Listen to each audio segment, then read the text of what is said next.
Epilogue. Permission to come aboard. When I opened my eyes, the fire landscape of the reef had given way to a world of white. White walls, white ceiling, white sheets on the bed, white curtains on the window through which a brilliant white light shone. I'd often heard the hereafter described as a kingdom of pure light, and not for the first time I began to wonder if this time I truly had met my end. As if to confirm my suspicions, a woman dressed all in white appeared and floated towards me.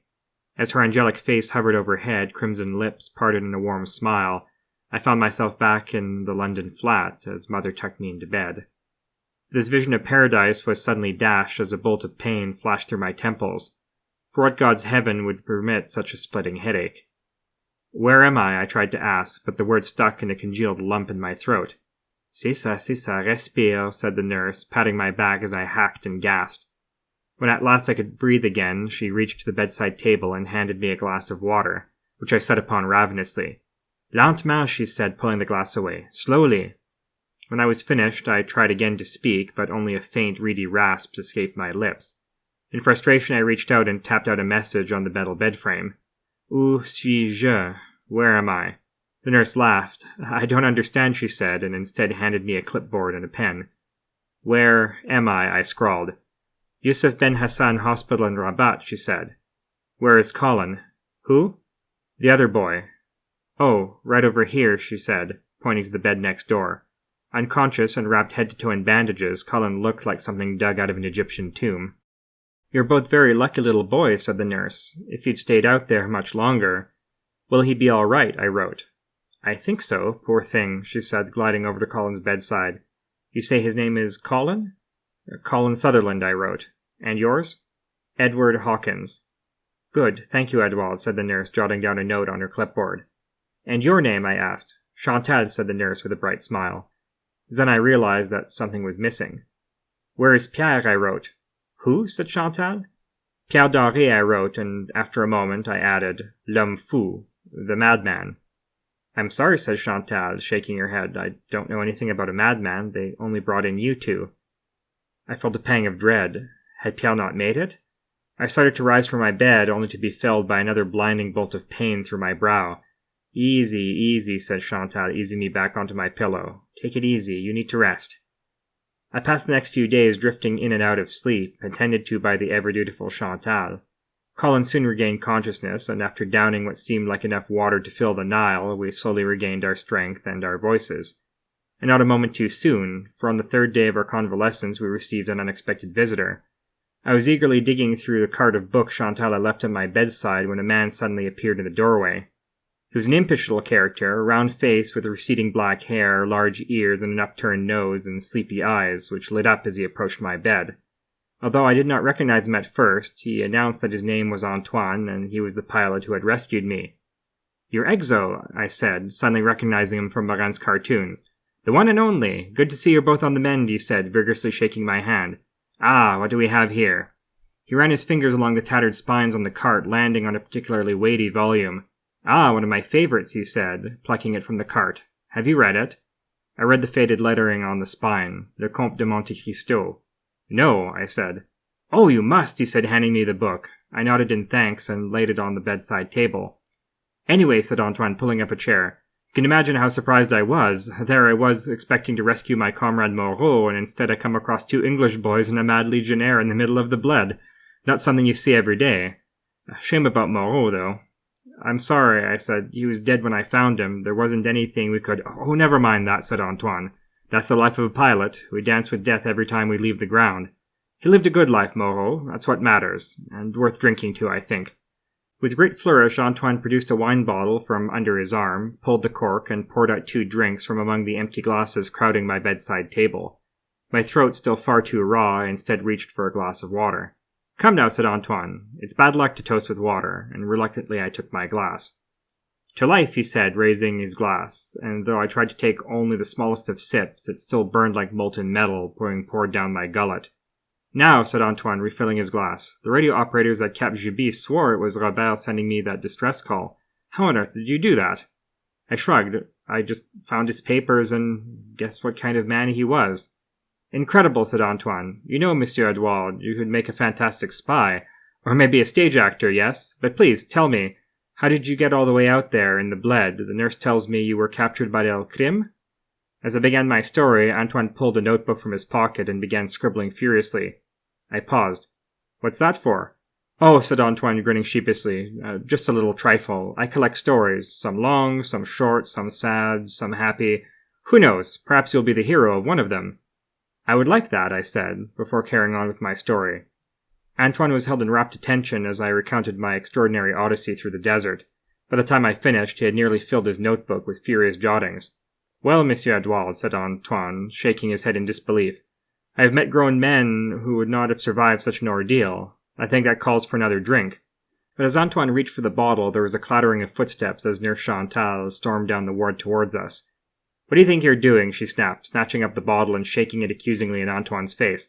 Just a little celebration, said Antoine. He needs it after what he's been. What he needs is rest, said Chantal. Now get out of here, go. Before Antoine could protest, Chantal pulled him from the chair and bundled him out the door. But he managed to flash me a wry smile and tip his hat before the door slammed shut between us. Ugh, pilots, Chantal grumbled as she returned to my bedside. After seeing to it that I downed yet another glass of water, she left me to rest. But being quite awake, I instead reached for the book which Antoine had picked out for me. Not since Mr. McGowan had handed me his tattered copy of Treasure Island had I been more enraptured. For as with young Jim Hawkins, I saw much of myself in the tragic story of Edmond Dantes, from his long imprisonment in the bleak Chateau d'If, to his daring escape, to his deft use of his skills as a sailor to win over the Genoese smugglers. So swept away was I by the grand drama out of it all that I did not hear the footsteps approaching my bed. It's not until I heard a loud clearing of the throat that I glanced up with a start to see another man standing before me. Rail-thin, straight-backed, with large, searching eyes, he looked strangely familiar. I hope I'm not interrupting, he said politely. I shook my head and laid down the book, and at this invitation, the man sat at the foot of my bed. We've been looking all over for you, he said. You're a hard boy to pin down. He must have noticed my perplexed expression, for he then gave an apologetic nod of the head. I'm sorry, he said, holding out his hand. I don't think we've been properly introduced. My name is Dupont. I'm with the colonial government. Oh, I said as I shook his hand. You were at the British consulate. And the Citadel. Yes, said Dupont. I wondered what business you had with Monsieur Sutherland, but when I saw you at Captain Barra's office, I knew something was up. So as soon as all that commotion broke out with the prisoners, I called the Admiralty here in Rabat and told them to put a tail on the Richelieu. It seems they caught up with you a little too late. I nodded gravely. Anyway, said Dupont, pulling a notebook from his pocket, as you can imagine, there's still quite a few gaps in this whole affair that need filling in. So I'd like to ask you some questions, as the only remaining witness from the Richelieu. Aside from the accused, of course. The accused, I said, sitting up. You mean the crew? They're still alive? A few of them, yes, said Dupont. 10 to be exact. We found 5 of them dead at the Citadel, another 16 at the beach. As for the others, they must have fled into the desert. Who are they? I said. The survivors. Dupont flipped through his notebook and read off the list of names. I recognized none of them. What about Pierre? I said. Who? Pierre Doré. Dupont glanced at his notes. No, he said, shaking his head. He's not on the list. But he was with Colin and me in the desert. Surely you must know what happened to him. Oh, the mad one, you mean, said Dupont. He was a member of the crew? Yes, I said. What's happened to him? Is he all right? They've taken him to the asylum, I think, said Dupont. What? I said. No, he shouldn't be there. He's not mad. Not really. He just hates small places. Well, that's up to the doctors to decide, I'm afraid, said Dupont, but if they can get him fit enough, as a member of the crew, he'll have to stand trial with the others. But his wasn't one of them, I exclaimed. Dupont raised an eyebrow. Well, which is it, he said. Was he a member of the crew or not? I mean, he didn't do anything with them, I explained. He's been mad since the war. They just kept him locked up in the hold. He didn't do anything. I see, said Dupont as he jotted a note in his book. Well, that certainly changes things. If the others confirm he took no part in the crew's actions, I'm sure he'll be exonerated. Now why don't we start at the beginning? How did you come to join the crew? I hesitated. What will happen to them? I said, eyeing Dupont warily. If they're convicted, said Dupont, I imagine they'll be hanged. At my sudden look of horror, Dupont softly chuckled. You needn't worry, he assured me. You're not on trial. We don't hang little boys for piracy and treason. I made to speak when suddenly Ivan's dying words rang in my head. Like Jim Hawkins grappling with the fate of Long John Silver, I knew full well who these men were and what they had done. They were rogues, pirates and murderers to a man, but they were still my shipmates. Though they owed me not a thing, they had stuck their necks out for me on countless occasions. Some had even died for me. I could not in good conscience betray them. I'm sorry, I said, but I can't help you. I beg your pardon, said Dupont. I always stand by my comrades, I said, and I lifted my book from my bedside table. That's good, Dupont chuckled. You are loyal. That is very admirable, but understand, these men are not your friends. They are criminals. They have killed innocent civilians, attacked an allied nation, sold arms to an enemy of the French Empire. Are these really men you wish to defend? I remained silent, eyes firmly fixed on my book. Dupont returned his notebook to his pocket and reached instead for the briefcase at his side. From this he drew out a map and spread it across the bed. Well then, he said, I don't imagine I'll have any affinity for El Crim and his band of savages. Now I understand you were held captive at his headquarters. Our forces in the Spanish have been searching for it for months now, so if you could just show us where it is. I lowered my book and glanced at the map. While certainly I had no love for the warriors who had kidnapped, imprisoned, and nearly killed me, I had seen too what kind of generous people the Riffians could be, and what horrors the French and Spanish had inflicted upon them, and had no desire to take part in another massacre. I'm sorry, I said, shaking my head. I don't know. Dupont cocked his head. You don't know? They kept me blindfolded on the way there, I lied. I don't know where it is. Well, perhaps there was a landmark you saw, a river, a mountain, or a village. Sorry, I just don't know. There was a long silence. All right, have it your way, said Dupont, gathering up the map, but without your testimony, it's your shipmate's word against my government's. Your friends wreak quite a bit of havoc in Hueta. The Spanish will be out for blood, and my government will be keen to placate them in the name of maintaining relations. So it doesn't look too good for them, I'm afraid. But if you tell me what actually happened, or where El Crim's headquarters are, we might be able to find some grounds for leniency. We might even be able to get your friend Monsieur Doré out of the asylum, he added a moment later. But I understand your comrades are more important. I stared daggers at him. Here was another schemer, a liar like Jacques and Sean, willing to say and promise anything to get his way. I stood my ground, and at this continued defiance Dupont gave a final sigh, rose from his chair, and reached for the doorknob. But at that moment a flurry of footsteps came clattering up the stairs, and he was nearly bowled over as a storm of white linen and fiery whiskers came bursting through the doors. It was Mr. Sutherland, who as soon as his frantic gaze landed on Colin's bed scrambled over and clapped his son in a crushing embrace. "Oh, my boy," he cried, tears welling in his eyes. "I thought I'd never see you again. What in God's name were you thinking, running off like that? You had me worried sick." "I'm sorry, father," said Colin. I didn't mean to, truly, but the bandits, they—" It's all right, said Sutherland, pressing Colin to his breast. "You're safe now, that's what matters. Just promise you won't do anything stupid like that again." "I promise, father." I looked upon this emotional reunion with bewilderment. My own father would sooner have thrown himself into the sea than shown such raw affection in public. "Father, you're hurting me," Colin squeaked, and Sutherland released his grip. That was then he noticed me sitting in the bed next door. "You," he said. "What are you doing here?" "He's the one who saved me, father," said Colin. "What?" said Sutherland, glancing at his son in confusion. "He saved me from the bandits," said Colin. "He fought them all off, got us away from the camp, flew us away to safety. You should have seen it, father." "Is that so?" said Sutherland. "Yes, sir," I said, being too tired to correct this rather fantastical retelling. Sutherland sat upright, blinking in bewilderment. "Well then," he finally said, leaning forward to shake my hand, "I suppose I'm in your debt, Mr. Hawkins. You're a good lad." "Thank you, sir." In your debt. Turning my head, I saw Monsieur Dupont still lingering at the door, and the tiny white figure of Nurse Chantal at the far end of the ward, and suddenly an idea sprang into my head. "Monsieur Dupont," I said, "I remember now where El Crim's headquarters are." As expected, Dupont rushed to my bedside and hastily unfurled the map. Tracing my finger through the dizzying maze of canyons, valleys, and mountains, I found Rasuli's fortress and moved north, stopping in the middle of the empty bled. "Here," I said, tapping my finger on the spot. Dupont frowned. "Are you sure?" "Oh, yes," I said, nodding confidently. "But that's an empty wasteland," said Dupont. "Nothing can live there." "Exactly," I said. "It's the last place anyone would ever look. Those Riffians are masters of the desert, you know. They can live anywhere." Before Dupont could say a word, footsteps clattered down the ward towards us, heralding the arrival of Chantal. "What are you all— Oh, how many times do I have to say? Visiting hours are from noon to 4, she cried. "Now get out, all of you. These boys need to rest." Mr. Sutherland stood and made to protest, but Chantal swiftly seized him and the lingering Monsieur Dupont by the collar like naughty schoolboys and bundled them out the door. Once Chantal had left, I reached the foot of my bed and lifted the suitcase Dupont had left behind, chuckling at the thought of the French dropping thousands of precious bombs into an empty desert. The next few days were a welcome oasis of calm after the harrowing weeks I had just endured.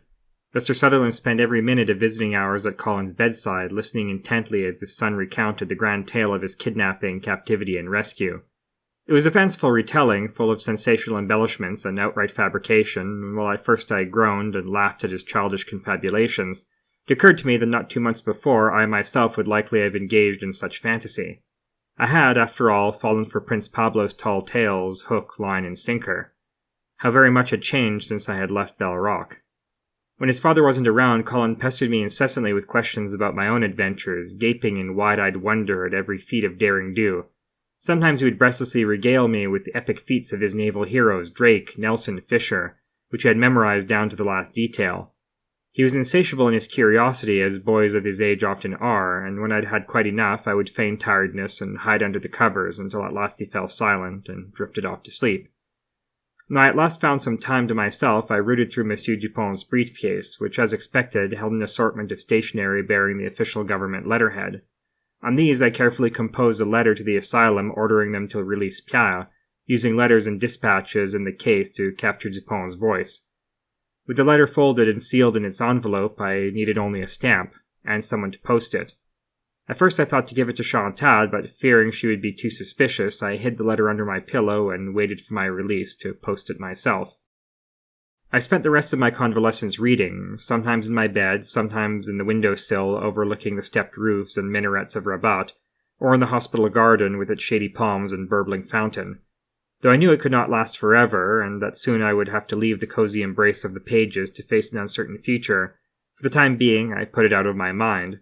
Not since father spirited me away from London had I been permitted such untroubled bliss, free from the cares and worries of the world. To be but a boy again. I was determined to enjoy every last minute of it. But all good things must come to an end, and on the 5th day I was reading in the garden when I heard footsteps and glanced up to see Mr. Sutherland approaching. "Good morning, Mr. Sutherland," I said. "Morning, Edward," he said, smiling warmly as he sat down next to me. "The doctors tell me you're mending up well. Ship-shape, they said. Colin's finally fit to travel, so I'm taking him out this afternoon, back to Quetta so he can finish resting up." I nodded. "I can't tell you how grateful I am for bringing back my boy," he said earnestly. "I'm in your debt, Mr. Hawkins, so if there's anything I can do for you, anything at all—" "Yes," I blurted excitedly. I was thinking of joining the Navy." "The Navy?" said Sutherland bemusedly. "Yes," I said. "I was supposed to join up, you see, go to officer training school, but then, well, a lot of things happened." "I see," said Sutherland, stroking his chin. "Well, I suppose—" "How old are you, Edward?" 12. Sutherland's face darkened. "No," he said, vigorously shaking his head. No, that's far too young. They'll never take you, not even as a boy sailor. 15 or 16 maybe, but not 12. "But can't you talk to them?" I said. "Convince them to take me. You said yourself they'll take anyone if you slip them a few pounds." "Yes, and that'd be a right fine scandal, wouldn't it?" said Sutherland indignantly. "A government envoy bribing a Royal Navy officer? Forget it." "Please," I pleaded. "I'd be a perfect sailor. I already know everything about seamanship. I'd be able to get to work in no time. Surely there's something you can do—" "Sorry, lad," said Sutherland. "Rules are rules, I'm afraid, and even if I could, I can't be letting you join up when Colin's been chomping at the bit since he was a lad of 7. He'd run off again and get himself in even more trouble." Accepting defeat, I dropped my eyes to my lap and nodded. "Anyway," said Sutherland, "I expect you'll be wanting to go home. I can get you a ticket on a ship going just about anywhere. Just give the word." "Done," I started before stopping short. Why my mind leapt back to that accursed place I shall never know. Perhaps after all I had been through, I secretly yearned for a safe harbor, a quiet respite away from the wild world. But I knew in my heart that I would find no such thing at Bell Rock, only a cold, grey, lonely exile. To stand still was to be imprisoned, and I had been a prisoner long enough. "Well?" said Sutherland. "London," I said with a decisive nod. "I'll go to London." "Right," said Sutherland, rising from his chair. "I'll get on the line to the ticketing office." As he turned and started off down the hall, I realized I'd forgotten something. "Wait," I called after him. Sutherland stopped. "There was one thing," I said. "Aye?" "Pierre Doré," I said. "He was with us in the desert. He's shell-shocked, you see, and they've thrown him in an asylum. But he doesn't belong there. He just hates small places. Maybe you could get the doctors to get him out, find him a job. He's a brilliant radio operator." Sutherland raised an eyebrow. "And this Frenchman was part of your crew?" he said. "Yes." "Sorry, lad," said Sutherland. "He'll be under French jurisdiction, I expect." "But he didn't do anything," I said, "and Monsieur Dupont said he wouldn't be tried. Please, Mr. Sutherland, he helped save Colin just as much as I did. He doesn't deserve to be locked up." But Sutherland just shook his head. "Nothing I can do, I'm afraid. Sorry." "Well, can you at least post this?" I said, warily handing him my forged letter. As Sutherland turned the envelope over in his hand, scrutinizing it with suspicious eye, I felt my heart begin to sink. But then he simply slipped it into his pocket, nodded, and strode off down the hall. I lifted my book and tried to return to my reading, but the thought of Pierre, alone and terrified in some dark cell, weighed too heavily on my heart. Though I had done all I could to save him, I doubted either my letter or Mr. Sutherland could secure his release. Unable to keep my eyes on the page, I arose and returned to my room, where to my surprise I found a full suit of clothes, shirt, jacket, cap, knickers, socks, and even shoes, laid out on my bed. "Where did these come from?" I asked Colin, who winced and grunted as he struggled to pull his own clothes over his sunburned skin. "Father brought them," he said, "seeing as you didn't have anything but what the bandits gave you." "That's very kind of him," I said, managing a weak smile. "You'll have to thank him for me." "You can thank him yourself. He'll be up any minute." "So, you joined up? In the Navy?" "No," I sighed as I began stripping off my hospital gown. "I'm too young." "What?" said Colin. "Didn't you talk to Father? He's got loads of friends in the Admiralty."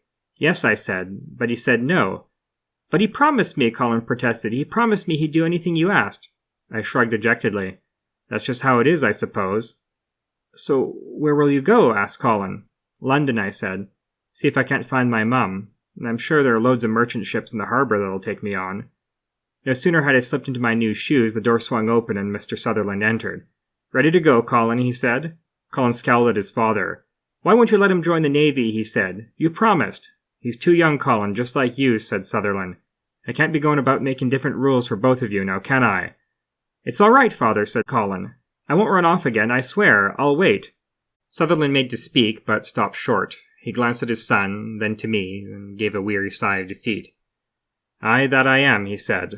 "You're sure that's what you want, Edward?" "Yes, sir," I said. "Right," said Sutherland. "I can arrange an interview, but I can't guarantee they'll take you. That's out of my hands, understand?" I nodded. "If not, there's a ticket to London aboard SS Egypt leaving in 2 days at 10 in the morning, Pier 8. They'll have a cab chit for you, too, to take you wherever you need to go in London." "Thank you," I said. "Best of luck to you, Edward," said Sutherland, firmly shaking my hand. "Come on, Colin." Colin trotted up to his father's side and gave me a final parting wave before the door shut behind them. And just like that, they were gone. As Sutherland had promised, the next afternoon I was visited by a Royal Navy officer, a commander by the stripes on his sleeve. He was a tall, imposing man with a hawk nose and a stiff, straight lip that had never known a smile. As he approached my bed, I leapt out and stood to attention. "Are you Edward Hawkins?" he said. "Yes, sir." "Mr. Sutherland tells me you're looking to join up." "Yes, sir." The commander's eyes, cold and grey like a vulture's, slowly passed over me from head to toe. "How old are you, boy?" 16, sir." His eyes narrowed in suspicion. I felt as they were staring right through my skull, into every crack and crevice of my mind, laying everything bare. I had never felt so naked and helpless in my life. But if he suspected a lie, he gave no sign of it. "So," he said slowly, "what makes you want to join His Majesty's Navy?" I froze. How to tell him all I had seen, all I had learned, all that I knew and all that I could do. How to explain to him the siren call of the sea that boomed in my ears every minute of every day. My mind blank, I just stood before him, gaping like a landed fish. "Well, spit it out, boy. Didn't come all the way from Gibraltar to have my time wasted." In the end, I simply did what came naturally, reaching to the bed frame and typing out a message. "My Morse is excellent." On the commander's stony face, I swore I caught a faint smirk. "I see," he said coldly. "I was thinking of becoming a radio operator," I said, finding my voice again. "Were you now?" said the commander. "Well, we'll see about that. You'll have to prove yourself as an ordinary rating first." I nodded eagerly. "Now," said the commander, "any experience at sea?" "Yes, sir," I said. 3 years manning a lighthouse and 1 month aboard a freighter." "Position? Cabin boy." "Any family?" "Yes, my—" I hesitated and fell silent. "Well?" "No, sir," I said. "No family. I'm on my own." The commander slowly nodded. "Right," he said, casting a final glance over me. "You'll have to pass medical first, of course." A doctor was duly summoned, who confirmed that aside from some lingering sunburn, I was fit and ready to serve. I was ordered to report in 3 hours' time to the Admiralty cutter Androcles, which would sail to Gibraltar and then on to Portsmouth, where I would be officially inducted into His Majesty's Royal Navy. Overcome with excitement and not wishing to take the slightest chance of missing my departure, I rushed down to the docks and waited on the pier until the appointed hour, then sprinted up the gangplank past a bewildered boatswain. "Hold up," he said, blocking my path. Permission to come aboard, I said, flashing a hasty salute. Name? Edward Hawkins. The boatswain glanced at his clipboard. Right, he said. I'll show you to your cabin.